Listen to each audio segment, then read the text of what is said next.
السلام علیکم ناظرین، آپ دیکھ رہے ہیں اردو نیوز ٹی وی اور اب تک کی بریکنگ نیوز کے ساتھ میں ہوں محسن شہزاد۔ ایک اور بریکنگ نیوز سے آپ کو آگاہ کرتے چلیں کہ اسرائیل میں تیار کردہ بموں کی بڑی کھیپ بھارت پہنچا دی گئی ہے۔ ان کی کیا خاصیت ہے؟ دشمن ملک سے بڑی خبر آ گئی ہے۔ اسرائیل کے تیار کردہ اسپائس 2000 بموں کی پہلی کھیپ بھارت پہنچ گئی ہے۔ ٹائمز آف انڈیا کی رپورٹ کے مطابق بھارت میں بموں کی کھیپ کو گوالیار ایئر بیس پر وصول کیا گیا، جس کو ایئر فورس میں شامل میراج طیاروں کا مرکز کہا جاتا ہے۔ اسرائیل کے تیار کردہ اسپائس 2000 بموں کو تکنیکی اعتبار سے فائر کرنے کی صلاحیت صرف میراج طیاروں میں ہے، اس لیے وصول ہونے والے بموں کی پہلی کھیپ بھی وہیں رکھی گئی ہے۔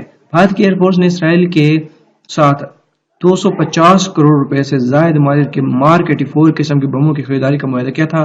ان بموں کی خاص بات عمارت کو مکمل طور پر تباہ کرنے کی صلاحیت کا حامل ہونا ہے، جبکہ دوسری جانب ایک خبر کے مطابق بھارت نے پاکستان کے ساتھ بین الاقوامی سرحد پر حملہ کر دیا۔